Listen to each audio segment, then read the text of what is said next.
Pen tool ইলাস্ট্রেটরের আরও একটি গুরুত্বপূর্ণ টুল যা ব্যবহার করে বিভিন্ন ধরনের পাথ তৈরি করা যায়। যে কোনো কাস্টম অবজেক্ট ড্রয়িংয়ের ক্ষেত্রে এই পেন টুলটি আপনি ব্যবহার করতে পারেন।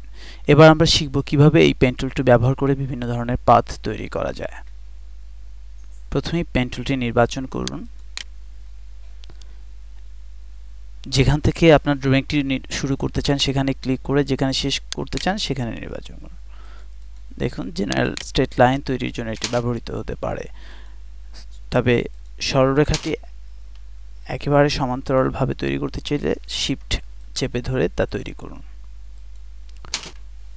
আপনি যদি আপনার কাস্টমাইজেবল ওয়েতে করতে চান তাহলে আপনি ইজি ওয়েতে এই কাজটি করতে পারেন। দেখুন, আমি বিভিন্নভাবে এই পেন টুলটিকে ইমপ্লিমেন্ট করছি।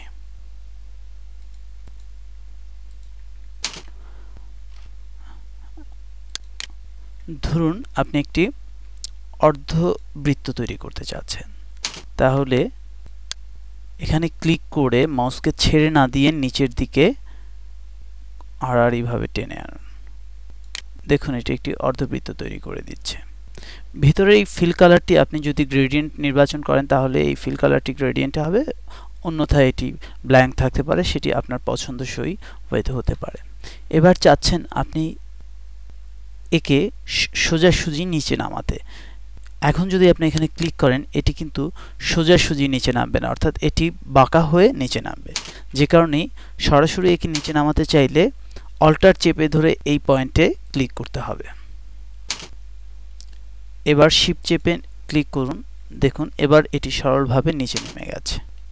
আবার শিফট চেপে ক্লিক করুন, এটি সোজাসুজি চলে এসেছে। এবার এই পয়েন্টে ক্লিক করলে আপনার ড্রয়িংটি ক্লোজ হবে। আপনি চাইলে এরই একটি ছোট অবজেক্ট তৈরি করে একে অনেকটা ঘরের আকৃতি আপনি দিতে পারেন।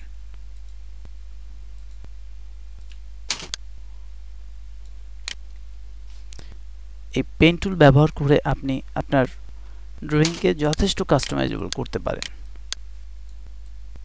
আপনার প্রয়োজন অনুযায়ী ড্রয়িং তৈরি করতে পারেন। কোনো পাথ যদি মুছে ফেলতে চান তাহলে এর মাধ্যমে তা রিডিউস করতে পারেন।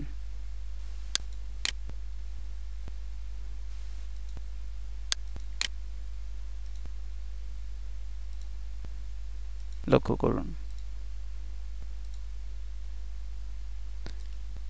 এভাবে পেন টুল ব্যবহার করে আপনি আপনার পছন্দ মতো ড্রয়িং তৈরি করতে পারেন।